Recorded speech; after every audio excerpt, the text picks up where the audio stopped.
नमस्कार मित्रों, विद्यार्थी क्लासेस में आपका स्वागत है। आज शिवाजी की जयंती है।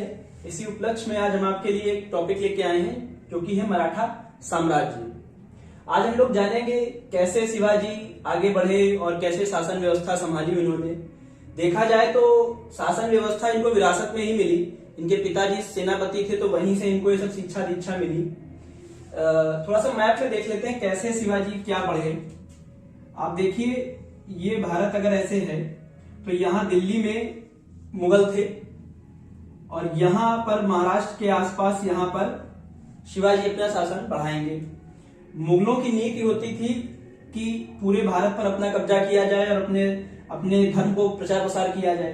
तो ऐसे में शिवाजी यहाँ पर साम्राज्य बनाने की कोशिश करते हैं और यहाँ पर इसी के जस्ट सामने एक बीजापुर पड़ेगा जो इनके समानांतर चलता रहता है, इन्हीं के राज्य के समानांतर पड़ता रहता है। तो इसी में आगे बढ़ते हैं और देखते हैं। तो शिवाजी का जन्म 1627 में शिवनेर महाराष्ट्र में होता है। इनके पिताजी का नाम होता है शाहजी भोसले, माताजी का नाम होता है जीजाबाई और इनके जो राजनीतिक गुरु थे वो थे दादाजी कोंडदेव। और इन्हीं राजनीतिक गुरु जो थे इन्हीं को इनका संरक्षक भी कहा जाता है। इसी के साथ इनके एक आध्यात्मिक गुरु होते हैं जिनका नाम है रामदास। शिवाजी ने कुल 7 विवाह किए थे। इनकी पहली पत्नी जो थी वो साईबाई थी और आप ये मान के चलिए सबसे ज्यादा इंपॉर्टेंट भी यही है।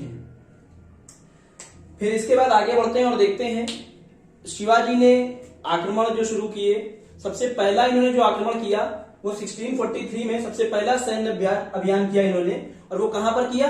वो इन्होंने बीजापुर में किया। कहां किया? सबसे पहला सैन्य अभियान जो इनका होता है वो बीजापुर में होता है। किसके विरुद्ध होता है? वो होता है आदिल शाह के विरुद्ध होता है। और यहां से इन्होंने सबसे पहले युद्ध में एक किला जीता, वो जीता सिंहगढ़ का किला। और इस तरीके से जब हम आगे पढ़ेंगे तो देखेंगे ये बहुत सारे किलों को जीतते जाते हैं। फिर इसके बाद 1654 में ये एक किला जीतते हैं जिसे पुरंदर का किला कहा जाता है। और आप आगे बाद में पढ़ेंगे 1665 के आसपास एक पुरंदर की संधि भी पढ़ेंगे। इसके बाद आगे बढ़ते हैं और देखते हैं 1659 में। अब 1659 में क्या होता है? अब यहां पर बैठा औरंगजेब देख रहा है कि शिवाजी बड़ी तेजी से आगे बढ़ रहे हैं और हिंदू राज्य बनाने की कोशिश कर रहे हैं और स्थापना कर रहे हैं इस प्रकार की। तो ये इसके इशारे पर अफजल खां मिलने आता है शिवाजी से। लेकिन शिवाजी कहीं ना कहीं इसके विचार को पढ़ ले जाते हैं और वो समझ जाते हैं कि ये मुझे मारने के उद्देश्य से आया है। और वो इनसे मिलता है, अफजल खां शिवाजी से मिलता है और वो शिवाजी की पीठ में छुरा भोंकने का प्रयास करता है। लेकिन शिवाजी उस टाइम क्या होते हैं, शिवाजी को ये बात पता होती है और वो पहले से ही एक लाइफ जैकेट कह लें या स्टील की वो पहने होते हैं, पूरी जैकेट टाइप की, जिससे वो बच जाते हैं। और इस प्रकार अफजल खां 1659 में मारा जाता है। इसके बाद आगे बढ़ते हैं। औरंगजेब इस बात से और परेशान हुआ। फिर उसने 1663 में एक व्यक्ति आता है शाइस्ता खां। और ये शाइस्ता खां कोई और नहीं था, ये औरंगजेब का मामा ही था। तो औरंगजेब शाइस्ता खां जो कि उसका मामा था उसको भेजता है कि जाओ और शिवाजी से लड़ो जाकर। ये भी आता है और शिवाजी इसको भी अच्छी खासी चोट देते हैं और ये वापस चला जाता है। इसके बाद शिवाजी की शक्ति बढ़ती चली जाती है और 1664 में शिवाजी सूरत में लूट करते हैं। सूरत जो कि उस टाइम औरंगजेब के क्षेत्र में पड़ता था और यहां से वो लगभग 1 करोड़ रुपए लूटते हैं। तो इससे जो औरंगजेब था वो बड़ा परेशान हो जाता है और बाद में वो कछवा राजा जयसिंह को भेजता है। और इस प्रकार 1665 में एक पुरंदर की संधि होती है। जिस प्रकार आपने देखा था 1654 में उन्होंने एक किला जीता था, पुरंदर का किला। अब वहीं पर कछवा राजा जयसिंह मिलते हैं और 1665 में शिवाजी और कछवा राजा जयसिंह के मध्य, जिसे कहा जा सकता है मुगलों और मराठाओं के मध्य, एक संधि होती है 1665 में। इसी संधि को क्या कहा जाता है? पुरंदर की संधि कहा जाता है। और इस संधि में क्या होता है? इस संधि में शिवाजी को अपने द्वारा जीते गए 35 किलो में से 23 किले मुगलों को देने पड़ जाते हैं। और इसी के साथ उनको अपने पुत्र संभाजी को भी कहां भेजना पड़ता है? मुगलों के दरबार में भेजना पड़ता है। और इसके बाद 1666 में औरंगजेब उनको बुलाता है और वो मिलने जाते हैं और औरंगजेब धोखे से उनको कैदी बना लेता है। पहले तो वो उनकी बेइज्जती करता है, बेइज्जती ऐसी जगह खड़ा कर देता है जहां से वो राजा नहीं थे, तो उसके बाद उनको कैदी बना लेता है। और इस प्रकार कैदी बनाने के बाद शिवाजी जो होते हैं वो चकमा देने में बहुत एक्सपर्ट थे, तो उन्होंने क्या किया, औरंगजेब अपने बर्थडे की जो टोकरियां भेज रहा था उस टोकरी में बैठ के वो निकल जाते हैं। तो 1666 में ही क्या किया औरंगजेब ने, इनको गिरफ्तार किया और 1666 में ही ये क्या हुआ, भाग गए। और भागने के पश्चात इन्होंने फिर एक डेट आएगी 1670 में ये सूरत को दोबारा लूटते हैं और दोबारा भी ये उतनी ही धनराशि के आसपास लूटते हैं, 1 करोड़ के आसपास रुपए फिर से लूटते हैं यहां से। और इस प्रकार औरंगजेब इनसे बहुत ज्यादा परेशान हो जाता है। फिर देखते हैं 6 जून 1674 में, अभी तक ये इतने सारे किले जीत चुके थे लेकिन अभी तक शिवाजी ने अपना राज्याभिषेक नहीं कराया था। तो 6 जून और 1674 में गंगा भट्ट जो कि बनारस के बहुत प्रसिद्ध पंडित थे, उनके द्वारा क्या करवाते हैं, ये अपना राज्याभिषेक करवाते हैं। और एक और पत्नी का जिक्र मिलता है, सोयराबाई। जैसे आपने साईबाई के बारे में पढ़ा वैसे ही सोयराबाई इनकी दूसरी पत्नी थी जो कि इंपॉर्टेंट हो जाती हैं। इसके बाद आगे बढ़ते हैं और देखते हैं 1674 के बाद राज्याभिषेक के बाद इनका जो सबसे अंतिम अभियान कहा जाएगा, जिसके बाद इन्होंने कोई अभियान नहीं किया, किसी किले पर कोई जीत नहीं की।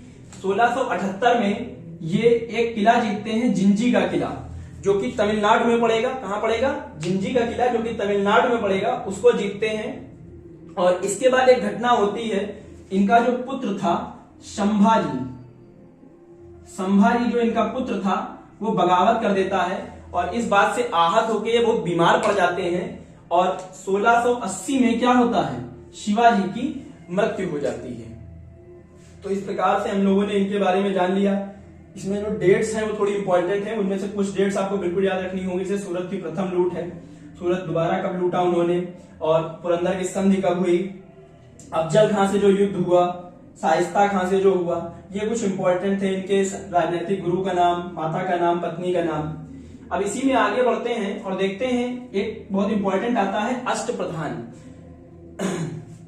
अष्टप्रधान क्या थे, अष्टप्रधान थे 8 मंत्रियों का समूह था। एक 8 मंत्री थे, ये 8 मंत्री जो थे वो इनके सहायक थे। अंतिम फैसला किसके द्वारा लिया जाएगा, हमेशा शिवाजी के द्वारा लिया जाएगा। तो देखते हैं, सबसे पहले आता है पेशवा। पेशवा क्या था, पेशवा आप समझ सकते हैं मुगल कालीन जो वजीर होता था उसी के समान होता था यहाँ पर पेशवा। आगे चल के पेशवा सबसे ज्यादा ताकतवर हो जाता है। फिर इसके बाद एक आता है अमात्य। अमात्य क्या होता है, फाइनेंस मिनिस्टर समझ लीजिए या कह लीजिए अर्थ मंत्री होता था। इसके बाद एक सबसे इंपॉर्टेंट जो है वो है सुमंत। सुमंत क्या होता है, सुमंत होता था विदेश मंत्री, यानी कि जो बाहर लोगों से संबंध बना के रखता था इनके। इसके बाद एक आता है चिटनिस। चिटनिस नाम से ही पता चल रहा होगा कि यह क्या करेगा, चिट्ठी पत्री वाला काम करेगा, पत्राचार विभाग संभालेगा। फिर इसके बाद आता है सेनापति। सेनापति बताने की जरूरत नहीं है, सेनापति क्या काम करेगा।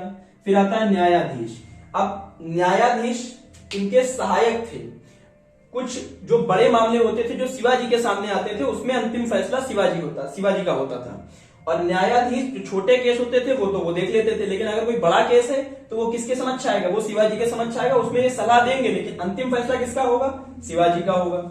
इसके बाद आते हैं पंडित राव। पंडित राव क्या था, ये मान के चलिए उस टाइम के धार्मिक सलाहकार जो थे, इनके यहाँ कोई पूजा हो रही है, कोई कथा हो रही है, तो उसमें सलाह कौन देगा, ये पंडित राव देंगे।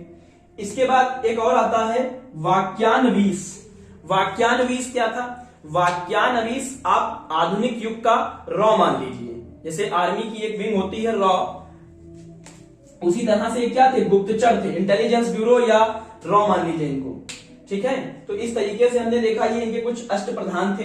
इनके नाम इसमें सुमंत है, पेशवा है, अमात्य है, वाक्यानवीस है, ये चिटनिस बहुत पूछे जाते हैं।